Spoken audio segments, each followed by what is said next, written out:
Bonjour à toutes et à tous et merci de nous rejoindre sur RTI 1. Tout d'abord, l'actualité en Côte d'Ivoire avec ces nouvelles mesures prises par la Direction générale des impôts. En effet, la DGI a décidé d'abandonner les arriérés de pénalité pour les contribuables assujettis à l'impôt foncier si et seulement si ces derniers payent cet impôt avant la fin de l'année fiscale, c'est-à-dire au plus tard le 15 décembre 2022. Plus de détails dans le journal de 13 heures. Toujours en Côte d'Ivoire, un nouveau logo pour le Conseil Coton Anacarde. Cette nouvelle identité visuelle veut ainsi améliorer l'image de l'institution de régulation du coton et de l'anacarde. La cérémonie de présentation de ce nouveau logo s'est déroulée le 16 décembre dernier dans la commune du Plateau en présence des médias nationaux et internationaux. Dans l'actualité nationale également, cette importante saisie de produits de contrebande à Manzanois dans la région Est et à Gouméré dans le nord-est du pays. Il s'agit notamment du cacao, du sucre et autres médicaments de qualité inférieure en provenance du Ghana voisin.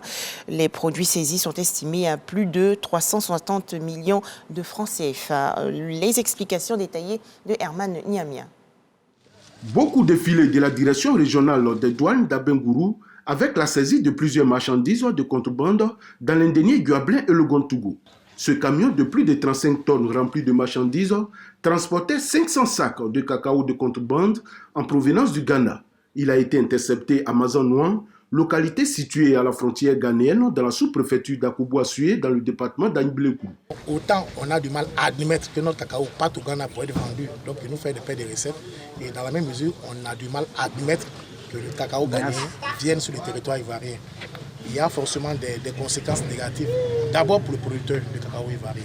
À Abengourou, ce sont 500 sacs de sucre en poudre provenant du Brésil, 60 cartons d'allumettes, 700 sacs de poudre à lessive et plus de 2 tonnes de sachets plastiques de contrebande qui ont été interceptés par les agents des douanes qui ont également procédé à l'incinération des médicaments de qualité inférieure et falsifiés, de plus de 4 tonnes de cannabis, de 7500 kg de liqueurs en sachet, de 800 kg de cigarettes, le tout évalué à environ 360 millions de francs CFA. La période octobre, novembre, décembre est une période cruciale pour nous.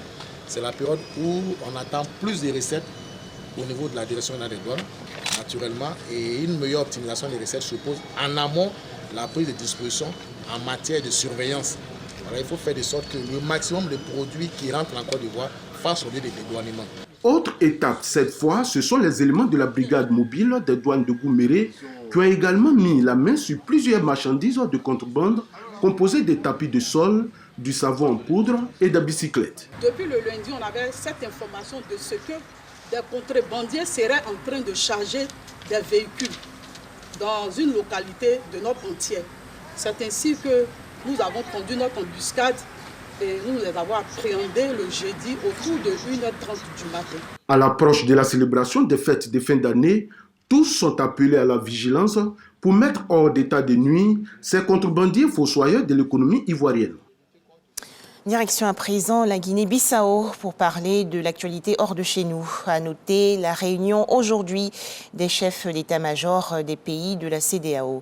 La réponse à la menace djihadiste qui s'étend dans la sous-région, frappant notamment le Bénin et le Togo dernièrement, sera au menu des échanges comme elle a été lors de la réunion des chefs de services de renseignement hier, dimanche 18 décembre 2022. En image également, les travaux de la COP 15 au Canada. Près de 200 pays pour cette conférence sur la diversité biologique ont conclu aujourd'hui un accord historique visant à enrayer la destruction de la biodiversité et de ses ressources indispensables à l'humanité. Ce pacte de paix avec la nature vise à protéger les terres, les océans et les espèces de la pollution, de la dégradation et de la crise climatique. Enfin, drame en Thaïlande. Au moins 31 personnes sont portées disparues après le chavirage la nuit dernière d'un navire militaire au large de Bang Safan dans le sud du pays. Selon les autorités thaïlandaises, le système électrique de la corvette de patrouille a été endommagé à la suite d'une forte marée au point de provoquer l'arrêt des machines assurant son fonctionnement. Voilà, merci de nous avoir suivis à 13h. Plus d'informations sur RTI 1.